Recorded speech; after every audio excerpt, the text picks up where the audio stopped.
¿eres fiel a tus promesas de bautismo?, preguntaba el Papa Juan Pablo II en 1980. Desde entonces las cosas parecen haber empeorado. El número de católicos practicantes se ha reducido a casi nada. El mundo entero ha sido testigo de los blasfemos actos contra nuestra fe en la apertura de los Juegos Olímpicos. Este país ha votado la constitucionalización del aborto y ha programado la legalización de la eutanasia, etc. ¿Debemos por ello bajar los brazos y replegarnos? No. Con el corazón lleno de esperanza, queremos trabajar para construir una nueva cristiandad. Pero antes, es esencial realizar un diagnóstico justo y lúcido para comprender los males de nuestra sociedad, cómo esta apostasía ha podido desarrollarse y cómo puede ser curada. Ese es el objetivo de esta meditación. De la cristiandad al laicismo. Una sociedad que vivía según los principios cristianos existió en Francia desde el año 496 hasta 1790. Sin idealizar esta vasta época, durante este periodo Francia también vivió graves desórdenes. La diferencia crucial con la nuestra está en que estos desórdenes eran fruto del actuar de individuos y no eran aprobados por la sociedad. Hoy en día, el error está en los principios mismos que la sociedad moderna proclama abiertamente. Vamos a estudiarlos en detalle. En primer lugar, las causas doctrinales de la apostasía en el naturalismo y el liberalismo. Después, una palabra sobre su origen histórico, la Revolución Francesa, y sus consecuencias que pusieron en acción estas doctrinas y llevaron al laicismo. Finalmente, hablaremos de la debilidad de los católicos, nuestra debilidad. El naturalismo. El naturalismo es de alguna manera el error original y por eso los papas lo han condenado con tanta fuerza. El cardenal Pie definía el naturalismo como la doctrina que hace caso omiso de la revelación y pretende que las fuerzas de la razón y de la naturaleza bastan para conducir al hombre y a la sociedad a la perfección. El objetivo del naturalismo es procurar la felicidad del hombre separándolo de todo lo que trasciende a la razón o a la naturaleza, y en particular de Dios. Así el naturalismo es la rebelión contra Dios. Es la repetición por parte del hombre del pecado de orgullo de Satanás, por el que quiso alcanzar su propia felicidad sin Dios, sin depender de él. Non serviam, no serviré. El naturalismo se niega a ver que la felicidad del hombre está en la visión beatífica de Dios y que necesitamos de su gracia para alcanzarla. Además, no reconoce que el hombre está herido por el pecado original y que necesita la gracia. No solo para alcanzar este objetivo sobrenatural de su vida en el cielo, sino también para reparar su naturaleza herida y vivir de manera plenamente humana en esta tierra. La gracia no solo eleva la naturaleza, también está allí para sanarla.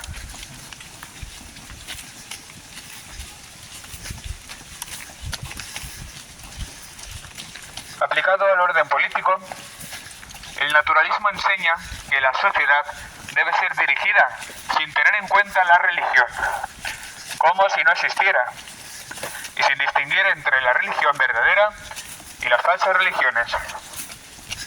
Atención, hemos visto que es necesario distinguir temporal de lo espiritual, entre orden natural y orden sobrenatural. El error no está en distinguirlos, sino en separar y promover una sociedad completamente cerrada en sí misma, apartada de Dios. Rechazar a Dios no es neutralidad, sino falsedad. Porque por nuestra naturaleza somos dependientes de Dios, necesitamos a Dios y estamos hechos para la bienaventuranza celestial. El liberalismo. El naturalismo, al haber separado al hombre de su fin, Dios, tiene un hijo lógico que es el liberalismo. El liberalismo es el rechazo de toda regla que provenga de algo superior al hombre, y especialmente de Dios. Mi libertad es mi única regla, dice el liberal.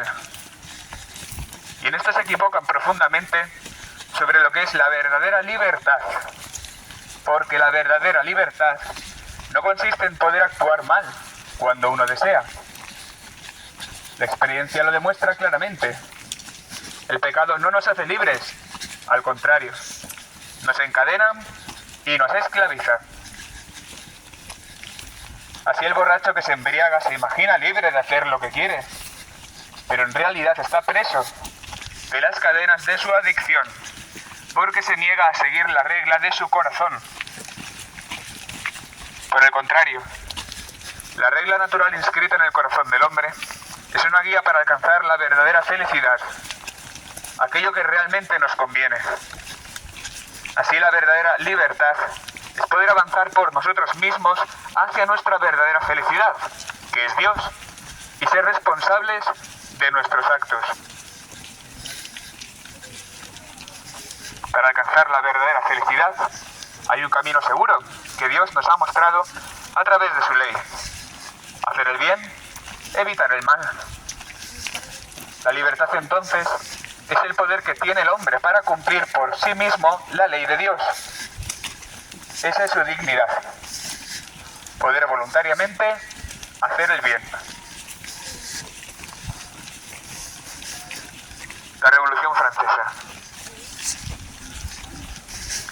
La Revolución Francesa puso en práctica estas teorías del naturalismo y del liberalismo. Para comprobarlo basta con leer la Declaración de los Derechos del Hombre, de 1789. El principio de toda soberanía reside esencialmente en la nación. Ningún cuerpo ni individuo puede ejercer autoridad alguna que no emane expresamente de ella. En el artículo 13. En el 6 dice: la ley es la expresión de la voluntad general. En consecuencia, la revolución no reconoce ninguna autoridad por encima de la nación. Es el rechazo de Cristo Rey. En consecuencia, la ley que rige la sociedad, es decir, la ley positiva, ya no es expresión de la ley natural, inscrita en nuestros corazones, que es a su vez expresión de la ley de Dios. No, la ley se ha convertido en expresión de la voluntad de los hombres, de sus deseos. Realmente fue la revolución, es decir, el derrocamiento, lo que ha provocado las convulsiones de la sociedad actual, desprovista de referentes morales. Entonces, la revolución se construyó como rechazo a Dios, a Cristo Rey y a la cristiandad. Para convencerse de ello, es necesario releer las páginas de Jan Husset en el libro Pour qu'il règne y de Jean Madiran en el libro Une civilisation blessée au cœur.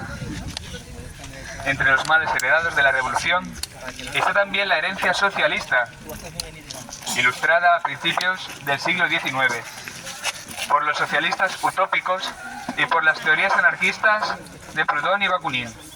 Pero a principios del siglo XX las teorías de Karl Marx se impondrán en Francia y en el extranjero. Esto dará lugar a la impregnación marxista de las ideas políticas, los medios de comunicación y la educación, que desempeñó un papel importante a la lucha anticlerical y que persiste aún en nuestros días. Laicismo y laicidad. Hijo de la Revolución Francesa y del socialismo anticlerical es el laicismo que vivimos hoy, que no debe confundirse con laicidad cristiana. Como hemos visto, laicidad cristiana consiste en reconocer adecuadamente la consistencia y la autonomía del orden temporal. No es tarea de la Iglesia gobernar los países, ni imponer el Evangelio como ley de organización del Estado. Sin embargo, el orden temporal, que se ocupa del bien común de los hombres, debe estar abierto a lo espiritual, porque los ciudadanos de un Estado también están llamados a ser santos. también el César. El laicismo o laicidad moderna, por el contrario, convierte la distinción en separación e incluso en oposición. Se expulsa lo espiritual y lo religioso de la esfera pública. Así la Revolución Francesa persiguió violentamente a la Iglesia e instaló una nueva religión, la razón. El concordato calmó la persecución, pero rápidamente se reanudó el asalto.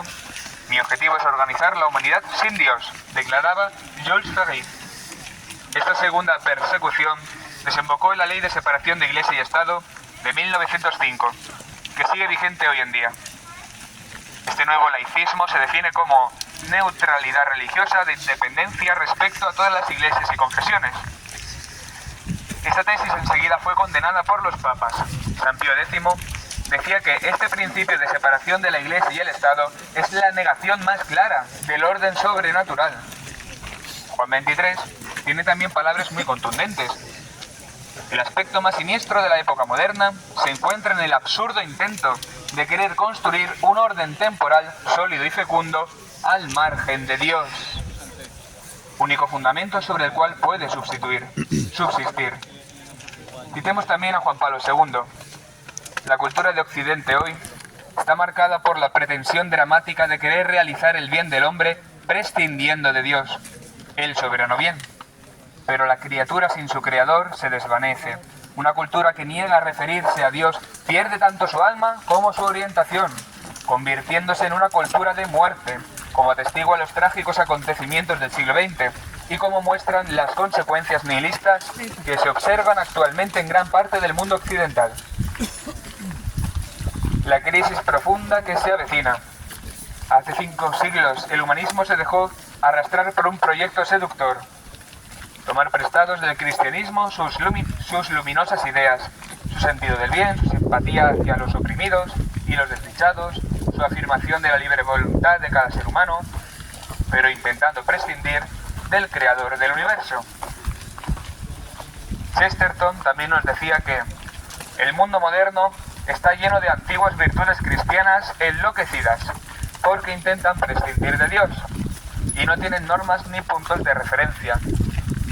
Así como decía Bernanos, no se entiende absolutamente nada de la civilización moderna si primero no se admite que hay una conspiración universal contra todo tipo de vida interior.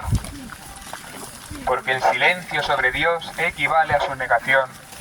Por poner un ejemplo, una educación en la que no se hable de Dios no es una educación neutral, es una educación antirreligiosa, una educación atea y por tanto una falsa educación.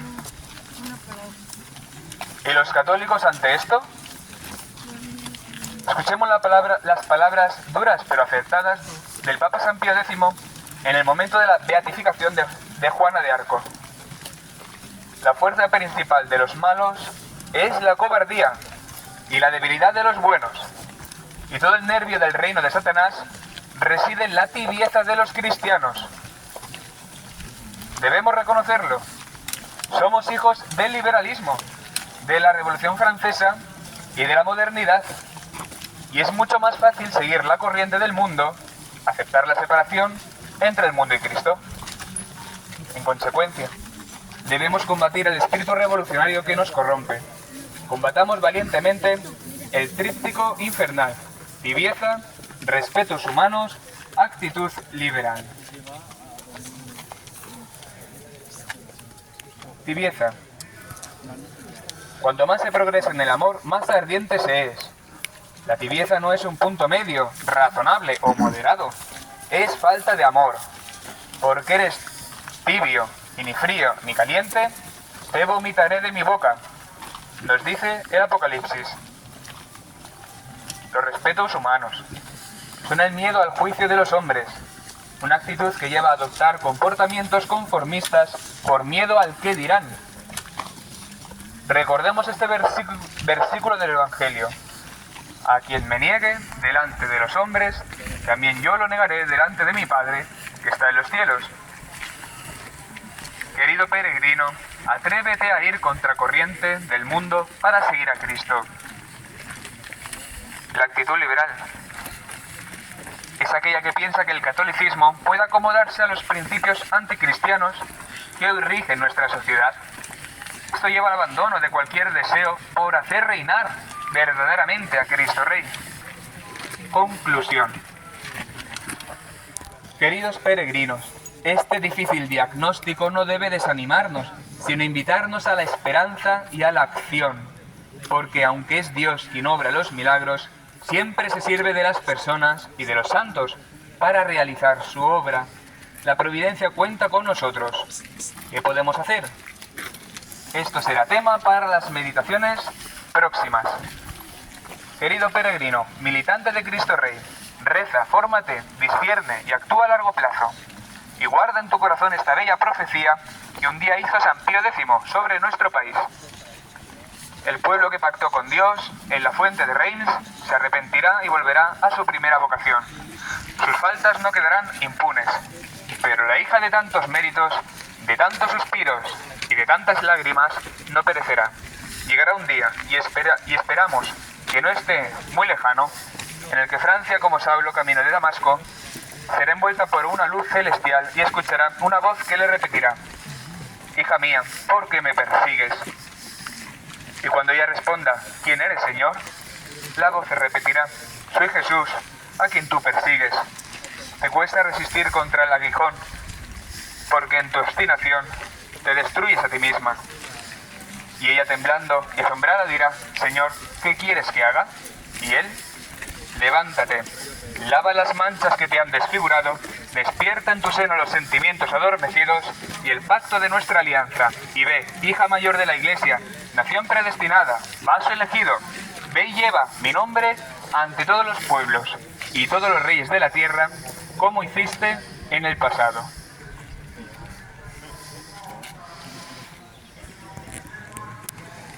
Te damos gracias, Señor, por todos los beneficios que nos has concedido. Tú que vives y reinas por los siglos de los siglos. Amén. Gloria al Padre, y al Hijo, y al Espíritu Santo. Ave María Purísima, Sin pecado concebido. en el nombre del Padre, del Hijo y del Espíritu Santo. Amén.